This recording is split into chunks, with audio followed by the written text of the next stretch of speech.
ಯುವಕರು ಬಂದು ರಾಮನ್ನ ಯಾಕೆ ಇದ್ ಮಾಡ್ತೀರಾ, ಅಲ್ಲಾಹು ಅಕ್ಬರ್ ಎಲ್ಲ ಅಂತ ಹೇಳ್ಬೇಕು ಅಂತೇಳಿ ನೋಡಿ ಇವ್ರೆ, ಎಲ್ಲಾ ಧರ್ಮದಲ್ಲೂ ಕೆಲವು ಜನ ಇದ್ದೇ ಇರ್ತಾರೆ. ಹೀಗೆ ಶಾಂತಿ ಕದಲಕ್ಕೆ ಅಥವಾ ಅವ್ರದೇ ಧರ್ಮ ಶ್ರೇಷ್ಠ ಅನ್ನೋರು ಇರ್ತಾರೆ. ನಾವು ದುರ್ದೈವ ಏನಪ್ಪ ಅಂದ್ರೆ, ನಾನು ಅದಮಾರ್ ಮಠ ಸ್ಕೂಲಲ್ಲಿ ಓದ್ದವನು, ಮಠದ ಸ್ಕೂಲಲ್ಲಿ ಓದ್ದವನು ನಾನು. ನಾವು ಅವಾಗಿದ್ದಾಗ ನಮಗೆ ರಂಜಾನಿಗೂ ರಜಾ ಸಿಗ್ತಾ ಇತ್ತು, ಗಣೇಶ ಚತುರ್ಥಿಗೂ ಸಿಗ್ತಾ ಇತ್ತು, ರಾಮನವಮಿಗೂ ಸಿಗ್ತಾ ಇತ್ತು, ಕ್ರಿಸ್ಮಸ್ಸಿಗೂ ಸಿಗ್ತಾ ಇತ್ತು. ಎಲ್ಲ ಧರ್ಮಗಳ ಬಗ್ಗೆ ನಾವು ತಿಳ್ಕೊತಾ ಇದ್ವಿ. ಈಗ ಯಾವ ಹಬ್ಬಗಳಿಗೆ ನಾವು ಆಚರಣೆ ಮಾಡಬೇಕಾಗಿವೆ, ರಾಮನವಮಿನೂ ಅದ್ದೂರಿಯಾಗಿ ಆಚರಣೆ ಮಾಡ್ತಾ ಇದ್ರು, ರಂಜಾನು ಅದ್ದೂರಿಯಾಗಿ ಆಚರಣೆ ಮಾಡ್ತಾ ಇದ್ರು. ಸ್ವಲ್ಪ ದಯವಿಟ್ಟು ಯಾವಾಗನ ನಿಮಗೆ ಮಾಧ್ಯಮ ಸ್ನೇಹಿತರಿಗೆ ನಾನು ಕಳ್ಕಳಿ ವಿನಂತಿ ಮಾಡ್ಕೊತೀನಿ, ಯಾವತ್ತಾನ ಒಂದ್ಸರಿ ನಮ್ಮ ಹೋಮ್ ಡಿಪಾರ್ಟ್ಮೆಂಟ್ ಅವ್ರಿಗೆ ಮಾತಾಡಿ, ನಮ್ಮ ಪೊಲೀಸ್ ಸಿಬ್ಬಂದಿಗಳಿಗೆ ಮಾತಾಡಿ. ರಜಾ ಇಲ್ಲ ಸರ್ ಅವರಿಗೆ. ರಾಮನವಮಿ ಅಂದರೆ ಬಂದೋಬಸ್ತ್, ರಂಜಾನ್ ಅಂದರೆ ಬಂದೋಬಸ್ತ್, ಯಾವ ಹಬ್ಬ ಬಂದ್ರೂ ಬಂದೋಬಸ್ತ್. ಯಾರೋ ಒಬ್ರು 4 ಜನ ಬಂದು ನಮ್ಮ ಧರ್ಮ ಶ್ರೇಷ್ಠ, ನಾವು ಶ್ರೇಷ್ಠ ಅನ್ಕೊಂಡಷ್ಟರಲ್ಲಿ ಇವೆಲ್ಲ ಮುಂಚೆ ಹೇಗೆ ಆಚರಣೆ ಆಗ್ತಾಯಿತ್ತು? ಬಂದೋಬಸ್ತ್ನಲ್ಲಿ ಆಚರಣೆ ಆಗ್ತಾಯಿತ್ತಾ? 10 ವರ್ಷದಲ್ಲಿ ಏನು ಬದಲಾವಣೆ ಆಯ್ತು? ಮುಂಚೆ ರಂಜಾನ್ ಹಬ್ಬ ಇದ್ರೆ ಏನಿರ್ಲಿಲ್ಲಪ್ಪ, ನಮ್ಮ ಪಾಡಿಗೆ ನಾವು ನಮ್ಮ ಸ್ನೇಹಿತರ ಮನೆಗೆ ಹೋಗಿ ಬಿರಿಯಾನಿ ತಿನ್ಕೊಂಡು ಬರ್ತಾ ಇದ್ವಿ. ಕ್ರಿಸ್ಮಸ್ ಇದ್ದಿದ್ರೆ ಅವ್ರ ಮನೆಗೆ ಹೋಗಿ ಪ್ಲಮ್ ಕೇಕ್ ತಿನ್ಕೊಂಡು ಬರ್ತಾ ಇದ್ವಿ. ನಮ್ಮ ಮನೆಗೆ ಉಗಾದಿ ಇದ್ರೆ ಅವ್ರು ಬಂದು ಇಲ್ಲಿ ಹೋಳಿಗೆ ಊಟ ಮಾಡ್ತಾ ಇದ್ರು. ಇವಾಗ ಬಂದೋಬಸ್ತ್ನಲ್ಲಿ ಹಬ್ಬಗಳ ಆಚರಣೆ ಆಗ್ತಾ ಇದೆ ನಮ್ಮ ದೇಶದಲ್ಲಿ. ಸ್ವಲ್ಪ ಯೋಚನೆ ಮಾಡಿ, ಯಾರಿಂದ ಆಗ್ತಾ ಇದೆ, ಹೇಗಾಗ್ತಾ ಇದೆ. ನನಗಂತೂ ಆ ಹೋಮ್ ಡಿಪಾರ್ಟ್ಮೆಂಟ್, ನಮ್ಮ ಪೊಲೀಸ್ ಕಾನ್ಸ್ಟೇಬಲ್ ಇರ್ಬೋದು, PSI ಇರ್ಬೋದು, ASI ಇರ್ಬೋದು, ಸರ್ಕಲ್ಗಳಿರ್ಬೋದು, ಅವರ ಹಾಲತ್ ನೋಡಿದ್ರೆ ನನಗೆ ಜಾತ್ರೆ ಇದ್ರೂ ಅವರೇ, ನಿಮ್ಮ ಹಬ್ಬಗಳಿದ್ರೂ ಅವರೇ. ಹಬ್ಬಗಳು ನಾವು 144 ಸೆಕ್ಷನ್ ಅಂಡರ್ ಸೆಲೆಬ್ರೇಟ್ ಮಾಡಬೇಕಾದಂಥ ಪರಿಸ್ಥಿತಿ ನಮ್ಮ ದೇಶದಲ್ಲಿ ಬಂದಿದೆ. ಮುಂಚೆ ಹಿಂಗೆ ಇರ್ತಾ ಇತ್ತಾ? ಎಲ್ಲರೂ ಜೈ ಶ್ರೀರಾಮ್ ಅನ್ಕೊಂಡು ಬೀದಿಗಳಲ್ಲಿ ಹೋಗ್ತಾಯಿದ್ರೆ ಎಲ್ಲರೂ ಜೈ ಶ್ರೀರಾಮ್ ಅಂತ ಇದ್ರು. ಎಲ್ಲರೂ ಯಾರಾದರೂ ದೇವ್ರ ಹೆಸರು ಹೇಳ್ಕೊಂಡು, ಈಗ ನಿಮ್ಮ ಮೊಹರಂ ಟೈಮ್ನಲ್ಲಿ ಇರ್ಬೋದು, ನಮ್ಮ ಬೇರೆ ಬಕ್ರೀದ್ ಟೈಮ್ನಲ್ಲಿ ಇರ್ಬೋದು, ಅಲ್ಲೆಲ್ಲ ಚಿತ್ತಾಪುರಲ್ಲಿ ನೋಡಿ ಸಂದಲ್ಲಿ ಎಲ್ಲಿಂದ ಹೋಗುತ್ತೆ ಸರ್? ಸಂದಲ್ಲೂ ಮಸ್ಜಿದಿಗೆ ಬ್ರಾಹ್ಮಣರ ಮನೆಯಿಂದ ಬರ್ತದೆ, ಯಾವುದು ಇದ್ರ ಮಸೀದಿಯಿಂದ ಹೋಗಿ ಕೆಲವು ಜನ ನಾಗಾವಿ ಎಲ್ಲಮ್ಮ ದೇವಸ್ಥಾನಕ್ಕೂ ಹೋಗಿ ಬರ್ತಾರೆ. ಏನಿದು ನೀವು ಹೇಳ್ತಾ ಇದ್ದೀರಲ್ಲ, ದೊಡ್ಡ ದುರ್ದೈವ. 10 ವರ್ಷದಲ್ಲಿ ಇದು ಹದಗೆಟ್ಟೋಗ್ಬಿಟ್ಟಿದೆ ವ್ಯವಸ್ಥೆ ಸರ್ಕಾರದಲ್ಲಿ. ಇದು ಯಾವುದು ಅವರಿಗೆ ಮನಸ್ಸು ಮುಟ್ಟೋದಿಲ್ಲ ಅವರಿಗೆ. ಯಾಕಂದ್ರೆ ಈ ಸರ್ಕಾರಕ್ಕೆ, ಹಿಂದಿನ ಸರ್ಕಾರದಲ್ಲಿ BJP ಅವರೇ ಈ ದಂಧೆನಲ್ಲಿ ಮುಳುಗಿದ್ರು. ಪೇಪರ್ ಲೀಕ್ ಆಗಿರಬಹುದು, ಎಕ್ಸಾಮ್ನಲ್ಲಿ ಅಕ್ರಮ ನಡೀತಾ ಇರ್ಬೋದು, ಇವೆಲ್ಲನೂ ಕೂಡ ಬಹಳ ಸಾಮಾನ್ಯ ಆಗಿತ್ತು. ನಿಮ್ಗೆ ನೆನಪಿದ್ರೆ ಕಳೆದ ಸರ್ಕಾರದಲ್ಲಿ AE exam, JE exam, KPCL, KPTCL, ನಿಮ್ಮ ಅಸಿಸ್ಟೆಂಟ್ ಪ್ರೊಫೆಸರ್ಸು ಮತ್ತು ನಿಮ್ಮ PSI ಹಗರಣ, ಇವೆಲ್ಲನೂ ಕೂಡ ಪರೀಕ್ಷಾ ಅಕ್ರಮಗಳ ನಡೆದಂಥ ಘಟನೆಗಳು ಇದು. ಅದಕ್ಕೋಸ್ಕರನೇ ನಮ್ಮ ಸರ್ಕಾರ ಬಂದಮೇಲೆ, ನಾವು ಹಿಂದೆ ನಮ್ಮ ವಿರೋಧ ಪಕ್ಷದಲ್ಲಿದ್ದಾಗ ನಾವೇನು ಹೇಳಿದ್ವಿ, ನಾವು ಒಂದು ಬಿಲ್ಲನ್ನು ನಾವು ತರ್ತೀವಿ, ಪರೀಕ್ಷೆಗಳಲ್ಲಿ ಅಕ್ರಮವನ್ನು ತಡೆ ಹಿಡಿಲಿಕ್ಕೆ ನಾವು ಬಿಲ್ಲನ್ನು ತರ್ತೀವಿ ಅಂತ ನಾವು ನುಡ್ದಂಗೆ ನಡೆದಿದ್ವಿ. ನಮ್ಮನ್ನ ನೋಡಿ ನಮ್ಮ ಬಿಲ್ಗಳನ್ನು ತಡೆ ಹಿಡಿದು ಗವರ್ನರ್ ಮುಖಾಂತರ ಮೋದಿ ಸರ್ಕಾರ ಇವತ್ತು ಪರೀಕ್ಷೆ ಅಕ್ರಮಗಳನ್ನು ತಡೆ ಹಿಡಿಲಿಕ್ಕೆ ಒಂದು ಬಿಲ್ ಪಾಸ್ ಮಾಡಿದ್ರು. ತಾವು ಕಾಂಗ್ರೆಸ್ ಮ್ಯಾನಿಫೆಸ್ಟೋ ಅಥವಾ BJP ಮ್ಯಾನಿಫೆಸ್ಟೋ ನೋಡಿದ್ರೆ, ಎರಡೂ ಮ್ಯಾನಿಫೆಸ್ಟೋನಲ್ಲೂ ಕೂಡ ಪೇಪರ್ ಲೀಕನ್ನು ತಡೆ ಹಿಡಿಯಲಿಕ್ಕೆ ಒಂದು ನಿರ್ದಿಷ್ಟವಾದಂಥ ಕ್ರಮ ತಗೋತೀವಿ ಮತ್ತು ಎಲ್ಲ ಸ್ಟೇಟ್ಗಳಲ್ಲೂ ನಾವು ಜಾರಿ ಮಾಡ್ತೀವಿ ಅಂದ್ಬಿಟ್ಟು ಇಬ್ಬರು ಪ್ರಣಾಳಿಕೆನಲ್ಲೂ ಇದೆ. ಮೋದಿಯವರು ಕೆಂಪುಕೋಟೆನಲ್ಲಿರ್ಬೋದು, ಪಾರ್ಲಿಮೆಂಟಲ್ಲಿರ್ಬೋದು, ಇಲ್ಲಿ ಕರ್ನಾಟಕದಲ್ಲಿ ಯಾವುದೇ ವೇದಿಕೆಯಲ್ಲಿರ್ಬೋದು, ನಾನು ಭ್ರಷ್ಟಾಚಾರವನ್ನು ತಡೆ ಹಿಡಿತೀನಿ, ಭ್ರಷ್ಟಾಚಾರಿಗಳು ಕಂಡ್ರೆ ಮೋದಿ ಕಂಡ್ರೆ ಭ್ರಷ್ಟಾಚಾರಿಗಳು ನಡುಗ್ತಾರೆ ಅಂತ ಹೇಳ್ತಾರೆ. ಆದರೆ ಇವಾಗ ಎಲ್ಲ ಭ್ರಷ್ಟಾಚಾರಿಗಳು BJP ಸೇರ್ಬಿಟ್ಟು ಪಾವನ ಆಗಿದ್ದಾರೆ. ಮತ್ತೆ ಇಲ್ಲಿ ಕೂಡ ಕರ್ನಾಟಕದಲ್ಲಿ ಕೂಡ BJPಯವರು ಮತ್ತೆ ಭ್ರಷ್ಟರ ನಂಟು ನಿನ್ನೆ ಸಾಬೀತಾಗಿದೆ. ಇವತ್ತು BJPಯವರು ಸುಮ್ಮನೆ ಅವರ ಪಕ್ಷವನ್ನ ಮರುನಾಮಕರಣ ಮಾಡ್ಕೋಬಹುದು. ಭಾರತೀಯ ಜನತಾ ಪಕ್ಷ ಬಿಟ್ಟು ಭ್ರಷ್ಟ ಜನತಾ ಪಕ್ಷ ಅಂತ ಮಾಡ್ಕೋಬೇಕು. ನಿನ್ನೆ ನಮ್ಮ ಕಲಬುರಗಿನಲ್ಲಿ ನಮ್ಮ ಚಿಂಚೋಳಿ ಸಂಸದರು ಉಮೇಶ್ ಜಾಧವ್ ಅವರು ಮತವನ್ನ ಪಡಿಲಿಕ್ಕೆ ಬೆಂಬಲವನ್ನ ಕೇಳಲಿಕ್ಕೆ, ಈ ಚುನಾವಣೆ ಕೇಳಲಿಕ್ಕೆ ಹತಾಶರಾಗಿದ್ದಾರೋ ಅಥವಾ ಅವರೆಲ್ಲರೂ ಮುಂಚೆಯಿಂದಾನು ಅವ್ರದ್ದು ಜುಗಲ್ಬಂದಿ ಇತ್ತೋ ಗೊತ್ತಿಲ್ಲ. ಓಟ್ ಎಲ್ಲಿನಾನ ಬರಲಿ, ಹೆಂಗನ ಬರಲಿ, ಒಟ್ಟು ನಾನು ಗೆಲ್ಲಬೇಕು ಅಂದ್ಬಿಟ್ಟು ಇವತ್ತು ಉಮೇಶ್ ಜಾಧವ್ ಅವರು ಹೋಗಿ ಆರ್ ಡಿ ಪಾಟೀಲ್ ಅವರ ಬೆಂಬಲವನ್ನ ಅವ್ರ ಮನೆಗೆ ಹೋಗಿ ಕೇಳಿದ್ದಾರೆ ಅಫಜಲ್ಪುರಲ್ಲಿ. ಆ ವ್ಯಕ್ತಿ ಜೈಲಿನಲ್ಲಿದ್ದಾರೆ. ಜೈಲಿನಲ್ಲಿ ಯಾಕಿದ್ದಾರೆ ಅಂದ್ರೆ ಲಕ್ಷಾಂತರ ಯುವಕರಿಗೆ ಮೋಸ ಮಾಡಿ ಈ PSI ಹಗರಣದಲ್ಲಿ ಸಿಕ್ಬಿದ್ದು ಮತ್ತೆ ಮರುಪರೀಕ್ಷೆಯಲ್ಲೂ ಕೂಡ ಏನೋ ಒಂದು ಅಕ್ರಮವನ್ನ ಪ್ರಯತ್ನ ಮಾಡಿ ಅದರಲ್ಲೂ ಸಿಕ್ಬಿದ್ದು ಇವಾಗ ಜೈಲಿನಲ್ಲಿದ್ದಾರೆ.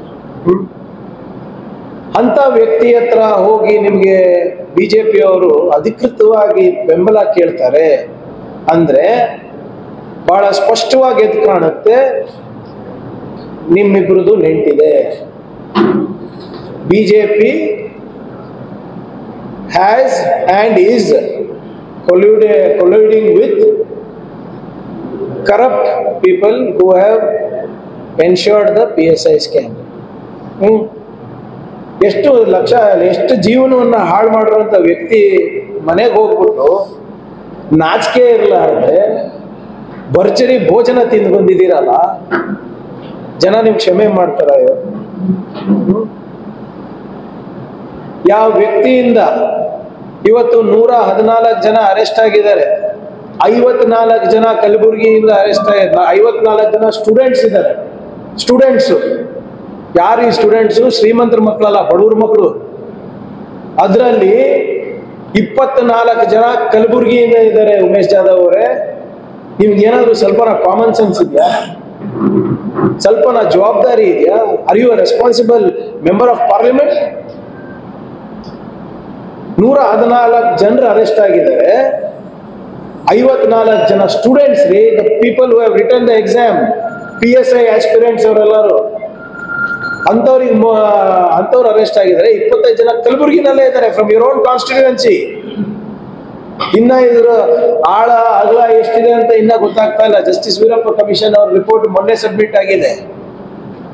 ನೀವು ಹೋಗಿ ಹೌದಪ್ಪ ಹಿಂಗೆ ಎಲ್ಲೋ ಒಂದು ಏರಿಯಾನಲ್ಲಿ ಕ್ಯಾನ್ವಾಸ್ ಮಾಡ್ತಾ ಇದ್ರಿ, ಅವ್ರ ಮನೆ ಆಕಸ್ಮಿಕವಾಗಿ ಬಂತು, ಅಲ್ಲೂ ಸುಮ್ಮನೆ ಗೊತ್ತಿರಲಾರ್ದೆ ನೀವು ಕೊಟ್ಟಿದ್ದೀರಾ ಅಂದ್ರೆ ಅರ್ಥ ಮಾಡ್ಕೋಬಹುದು.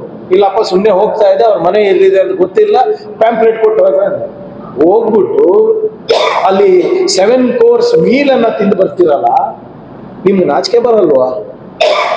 ಲಕ್ಷಾಂತರ ಯುವಕರು, ಬಡವರು ಇವತ್ತು ಜಮೀನನ್ನ ಮಾರಿ ಅವ್ರ ತಾಯಿಯವರ, ತಂಗಿಯವರ, ಅಕ್ಕವರ ಒಡವೆ, ಹೆಂಡತಿಯವರ ಒಡವೆ ಅಡಕಿಟ್ಟು ಅವರು ಎಕ್ಸಾಮ್ ಬರೀತಿದ್ದಾರೆ. ಅಂತವ್ರ ಮನೆಗೆ ಹೋಗಿ ಬರ್ತೀರಲ್ರಿ, ಅಂತವ್ರಿಗೆ ಮೋಸ ಮಾಡ್ದವ್ರ ಮನೆಗೆ ಹೋಗಿ ಬರ್ತೀರಲ್ರಿ.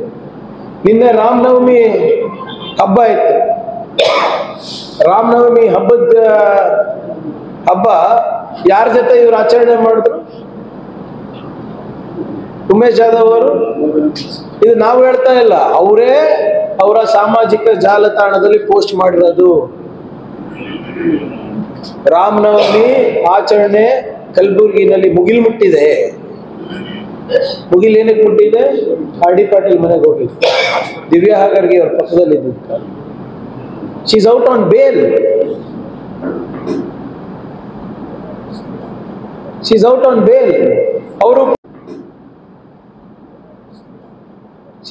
ಬೇಲ್. ಅವರು ಕೂಡ ಇದೇ ಬ್ಲೂಟೂತ್ ಡಿವೈಸಸ್ ಅನ್ನ ಫೆಸಿಲಿಟೇಟ್ ಮಾಡಿದ್ಕೆ ಎಕ್ಸಾಮ್ ಸೆಂಟರ್ಗಳಲ್ಲಿ ಆಗಿರೋದಲ್ವಾ? ಏನಕ್ಕೆ ನೀವು ಅಷ್ಟು ಇದು ಏನು ಇವರೇ ಅಲ್ವ ಮೆಂಬರ್ ಮಾಡಿರೋದು ಸರ್? ಅವರಿಗೆಲ್ಲ ಇವರು ಬಿಜೆಪಿ ಇದು ಸದಸ್ಯರೇ ಅಲ್ಲ ಅಂತ ಅವಾಗ ಅರ್ಗ ಜ್ಞಾನೇಂದ್ರ ಅವ್ರು ಹೇಳ್ತಾ ಇದ್ರು. ಉಮೇಶ್ ಜಾಧವ್ ಅವರೇ ಲೆಟರ್ ಕೊಟ್ಟಿದ್ದು ಇವರಿಗೆ, ಅದು ಯಾವುದೋ ಒಂದು ಬೋರ್ಡಿಗೆ ಮೆಂಬರ್ ಮಾಡ್ಲಿಕ್ಕೆ, ಸೆಂಟ್ರಲ್ ಗೌರ್ಮೆಂಟ್ ಇವ್ರದೇ ಲೆಟರ್ ಇರೋದು, ಇವ್ರದೇ ಪಕ್ಷದವರು. ಇವಾಗ ಹೋಗಿ ಅವ್ರ ಮನೆಗೆ ಭೋಜನ ಮಾಡ್ಕೊಂಡು ಬರ್ತಾರೆ, ರಾಮನವಮಿ ಸೆಲೆಬ್ರೇಷನ್ ಮಾಡ್ತಾರೆ. ಇದಕ್ಕೇನು ಹೇಳ್ತಾರೆ? ಇವಾಗ ಅರ್ಗ ಜ್ಞಾನೇಂದ್ರ ಅವರು ಪಾಪ ಆರ್ ಡಿ ಪಾಟೀಲ್ ಹೆಸರು ಬಂದಾಗೆಲ್ಲ ನನಗೆ ನೆನೆಸ್ತಾರೆ. ಏನು ನನಗೆ ನನ್ನ ಬೀಗನೋ ನೆಂಟ ಇದ್ದಂಗೆ. ಅರ್ಗ ಜ್ಞಾನೇಂದ್ರ ಅವರೇ, ಇವಾಗೇನು ಹೇಳ್ತೀರಾ? ಶಿವಮೊಗ್ಗದಲ್ಲಿ ಇದ್ರೆ ನೀವು ಈ ಪ್ರಶ್ನೆಯಿಂದ ಜಾರ್ಕೊಳಕ್ಕಾಗಲ್ಲ. ಮೋಸ್ಟ್ ಇನ್ಕೇಪಬಲ್ ಹೋಮ್ ಮಿನಿಸ್ಟರ್ ಅಂತ ನಿಮಗೆ ಅವಾಗಲೇ ಹೇಳಿದ್ವಿ ನಾವು ಕಾಂಗ್ರೆಸ್ನವರು. ಎಲ್ಲ ಈ ISL ಯಾವುದು ನಿಮ್ಮ ಭಯೋತ್ಪಾದನೆ ಚಟುವಟಿಕೆಗಳಿಗೆ ಟ್ರೈನಿಂಗ್ ಸಿಗ್ತಾ ಇದ್ದಿದ್ದೆ ತೀರ್ಥಹಳ್ಳಿನಲ್ಲಿ. ಕುಕ್ಕರ್ ಬ್ಲಾಸ್ಟ್ ಇರ್ಬೋದು, ಕೆಫೆ ರಾಮೇಶ್ವರಂ ಇರ್ಬೋದು, ತೀರ್ಥಹಳ್ಳಿನಲ್ಲೇ ಸಿಗ್ತಾ ಇರೋದು. ನೀವೇ ತಾನೇ ಹೋಮ್ ಮಿನಿಸ್ಟರ್ ಇದ್ರಿ. ಇವೆಲ್ಲ ರಾತ್ರೋರಾತ್ರಿ ಆಗಲ್ಲ ತಾನೆ. ಯಾವುದಾದ್ರೂ ಒಂದು ಸಂಘಟನೆ ಬಂದು ಅಲ್ಲಿ ಟ್ರೈನಿಂಗ್ ಕೊಡ್ಬೇಕಂದ್ರೆ 5-6 ತಿಂಗಳಲ್ಲಿ ಆಗೋದಿಲ್ಲ. ಅಟ್ಲೀಸ್ಟ್ ಮಿನಿಮಮ್ 1-2 ವರ್ಷ ಅವರಿಗೆ ಎಲ್ಲ ಸಿದ್ಧತೆ ಮಾಡಬೇಕಲ್ಲ. ತೀರ್ಥಹಳ್ಳಿನಲ್ಲೇ ಯಾಕೆಲ್ಲ ಆಗ್ತಾ ಇದೆ? ಅರ್ಗ ಜ್ಞಾನೇಂದ್ರ ಅವರು ತಾವೇ 10 ತಿಂಗಳಿದೆ, ತಾವೇ ಹೋಮ್ ಮಿನಿಸ್ಟರ್ ಇದ್ರಿ. ಇವಾಗ ಏನಂತೀರಾ? PSI ಹಗರಣ ಅಂದ್ರೆ ಪ್ರಿಯಾಂಕರ್ಗೆ ಅಂದ್ರಲ್ಲ, ಇವಾಗ ಏನಂತೀರಾ ಸರ್? ತಮ್ಗೆ ನೆನಪಿದ್ರೆ ಇದೇ ಅರ್ಗ ಜ್ಞಾನೇಂದ್ರ ಅವರು ಇವರು ನಿಮ್ಮ ಯಾರು ಬೇಲ್ ಮೇಲೆ ಇದಾರಲ್ಲ, ಅವ್ರ ಮನೆಗೆ ಹೋಗಿ ದ್ರಾಕ್ಷಿ ಗೋಡಂಬಿ ತಿಂದು ಬಂದಿದ್ರು. ಈಗ ಉಮೇಶ್ ಜಾಧವ್ ಅವರು ಹೋಗಿ ಊಟ ಮಾಡಿ ನನಗೆ ಬಹಳ ಸ್ಪಷ್ಟವಾಗಿ ಇವತ್ತೇನೋ ವಿಜೇಂದ್ರ ಅವರು ಬರ್ತಾ ಇದ್ದಾರಂತೆ, ಬಹಳ ಸ್ಪಷ್ಟವಾದಂಥ ಉತ್ತರ ರಾಜ್ಯಾಧ್ಯಕ್ಷರಿಂದ ಬೇಕು. ಕಲಬುರಗಿಗೆ ಬರ್ತಾ ಇದ್ರ ಸ್ವಾಗತ ತಮಗೆ. ಇವತ್ತು ನಿಮ್ಮ ಅಭ್ಯರ್ಥಿಯ ನಾಮಿನೇಷನ್ ಇದೆ. ಯಾವಾಗಲೂ ಕೂಡ ಕಾಂಗ್ರೆಸ್ಸಿಗೆ ದಮ್ಮು ತಾಕತ್ತು, ಕಾಂಗ್ರೆಸ್ ಮುಳುಗೋಗುತ್ತೆ ಈ ಚುನಾವಣೆ ಆದಮೇಲೆ ಅಂತ ಹೇಳೋರು ದಯವಿಟ್ಟು ಒಂದು ಸರಳ ಪ್ರಶ್ನೆಗೆ ಉತ್ತರ ಕೊಟ್ಬಿಟ್ಟು ಹೋಗಿ. ಅಷ್ಟೇನು ಅನಿವಾರ್ಯ ಇತ್ತು ನಿಮ್ಮ ಸಂಸದರಿಗೆ ಹೋಗಿ ಇಂಥ ವ್ಯಕ್ತಿಗಳ ಜೊತೆ ರಾಮನವಮಿ ಆಚರಣೆ ಮಾಡಲಿಕ್ಕೆ, ಮತ್ತೆ ಹೋಗಿ ಅವ್ರ ಮನೆಯಲ್ಲಿ ಅವ್ರ ಬೆಂಬಲ ಕೇಳಲಿಕ್ಕೆ? ನೀವೇ ತಾನೇ, ನಿಮ್ಮ ಪಕ್ಷದವ್ರು ತಾನೇ PSI ಸ್ಕ್ಯಾಮ್ ಎಲ್ಲ ನಮ್ಮ ಮೇಲೆ ಹಾಕಿರೋದು. ಇವತ್ತು ಅಧಿಕೃತ ಆಗಿದೆ ನೋಡಿ. It is very clear. ಬಹಳ ಸ್ಪಷ್ಟವಾಗಿ ಗೊತ್ತಾಗಿದೆ ಯಾಕೆ RD ಪಾಟೀಲಿಗೆ ಹಿಂದಿನ ಸರ್ಕಾರ ಅರೆಸ್ಟ್ ಮಾಡಿಲ್ಲ. ಯಾಕಂದ್ರೆ ಇವರೇ ರಕ್ಷಣೆ ನೀಡ್ತಾ ಇದ್ರು, ಅವರಿಗೆ ಇವರೇ ಮಾಹಿತಿ ಕೊಡ್ತಾ ಇದ್ರು, ಇವರೇ ಅವರಿಗೆ ಸಂಭಾಳಿಸ್ತಾ ಇದ್ರು. ಇವ್ರ ಪಾಲ್ ಕೂಡ ಇದೆ. 100% BJPಯ ವರಿಷ್ಠ ನಾಯಕರ ಇನ್ವಾಲ್ವ್ಮೆಂಟು ಈ PSI ಹಗರಣದಲ್ಲಿ ಇದೆ ಅಂತ ನಾನು ಅವತ್ತಿಂದ ಹೇಳ್ತಾ ಇದ್ದೆ. ಈಗ ಪ್ರೂವ್ ಆಗಿದೆ ಅಲ್ಲ. ಹೋಗಿ ನೀವು ಅವ್ರ ಮನೇಲಿ ಕೂತಿದಾರಲ್ಲ, ಇದು ಯಾಕೆ ಕೂತಿದ್ದಾರೆ, ಏನು ಅನಿವಾರ್ಯ ಇತ್ತು ಅದ್ಬಿಟ್ಟು ಇವತ್ತು ವಿಜೇಂದ್ರ ಅವರು ಕಲಬುರಗಿಗೆ ಬಿಡೋದಕ್ಕಿಂತ ಮುಂಚೆ ಹೇಳಬೇಕು. ಮತ್ತು ನಮ್ಮ ಅಶೋಕಣ್ಣನಿಗೂ ನಾನು ಕೇಳ್ತಾ ಇದ್ದೀನಿ, ಅಶೋಕಣ್ಣ ನೀವು ಯಾವಾಗಲೂ ಕೂಡ ಇದು ಸರ್ಕಾರ ಏನು ಪರ್ಸೆಂಟೇಜ್ ಸರ್ಕಾರ ಭ್ರಷ್ಟಾಚಾರದಲ್ಲಿದ್ದೀವಿ ಅಂತ ಹೇಳ್ತಿರಲ್ಲ, ನಿಮ್ಮ ಅಭ್ಯರ್ಥಿ ಯಾಕೆ ಹೋಗಿ ಅವ್ರ ಮನೇಲಿ ಕೂತ ಅಂತ ಸ್ವಲ್ಪ ಸ್ಪಷ್ಟೀಕರಣ ಉಮೇಶ್ ಜಾಧವ್ ಅವರಿಂದ ತಗೊಂಡು ರಾಜ್ಯದ ಜನರಿಗೆ ತಿಳಿಸಿ. ಇದು ಕಲಬುರಗಿ ವಿಷಯ ಅಲ್ಲ. 1,20,000 ಜನರು ಇವತ್ತು PSI ಎಕ್ಸಾಮ್ ಬರೆದಿದ್ರು. ಅದರಲ್ಲಿ 58,000 ಜನ 2ನೇ ಹಂತಕ್ಕೆ ಹೋಗಿದ್ರು. ಅದಾದಮೇಲೆ ಎಷ್ಟು ಹುದ್ದೆಗೆ? 545 ಹುದ್ದೆಗೆ. ಇಂಥದ್ದು ಎಷ್ಟು ಅಕ್ರಮ ಮಾಡಿದ್ದೀರಾ, ಏನು ಮಾಡ್ತಾ ಇದ್ರಿ, ಅವೆಲ್ಲನೂ ಕೂಡ ಕರ್ನಾಟಕದ ಜನರಿಗೆ ತಿಳಿಸಿ ಅಶೋಕಣ್ಣ. ಸುಮ್ಮನೆ ನೀವು ಇವಾಗ ಮತ್ತೇನೋ ಒಂದು ಭಾವನಾತ್ಮಕ ವಿಚಾರಗಳನ್ನ ಮಾತಾಡೋದು ಬಿಟ್ಟು ಬದುಕು ಕಟ್ಟುವ ವಿಚಾರಗಳ ಬಗ್ಗೆ ಮಾತಾಡಿ. ಅದಕ್ಕೆ ನಾವು ಉತ್ತರ ಕೊಡೋಕೆ ರೆಡಿ ಇದ್ದೀವಿ. ಆದರೆ ಇವತ್ತು ಭಾಳ ಸ್ಪಷ್ಟವಾಗಿ ಎದ್ದು ಕಾಣುತ್ತೆ ಯಾರಿಂದ ಮೋಸ ಆಗಿದೆ, ಆ ಮೋಸಗಾರರಿಂದ ಯಾರಿದ್ರು ಮತ್ತು ಯಾಕಿದ್ರು ಅಂತ. ಎಷ್ಟು ಕಮಿಷನ್ ತಿಂದಿದ್ದೀರಾ ನೀವು ನಮ್ಮ ಯುವಕರ ಭವಿಷ್ಯವನ್ನು ಹಾಳು ಮಾಡಲಿಕ್ಕೆ? ಉಮೇಶ್ ಜಾಧವ್ ಅವರೇ ನೀವು ಹೇಳಬೇಕು. ಯಾರ್ಯಾರಿಗೆ ಮಾಡಿಸಿದ್ದೀರಾ, ಹೇಗೆ ಮಾಡಿಸಿದ್ದೀರಾ ಅಂತೆಲ್ಲ ಹೇಳಬೇಕು. ಮತ್ತು ತಮ್ಗೆ ಗೊತ್ತಿರೋ ಹಾಗೆ ನಮ್ಮ ಸರ್ಕಾರ ಬಂದ ಮೇಲೆ ವಿಶೇಷವಾಗಿ ಈ ಹಗರಣದ ಬಗ್ಗೆ ಜಸ್ಟಿಸ್ ವೀರಪ್ಪ ಕಮಿಷನ್ ಅನ್ನ ಕೂಡಿಸಿದ್ವಿ. ಅವರು ಅವರ ಅಂತಿಮ ವರದಿಯನ್ನ ಅವರು ಸರ್ಕಾರಕ್ಕೆ ಸಲ್ಲಿಸಿದ್ರು.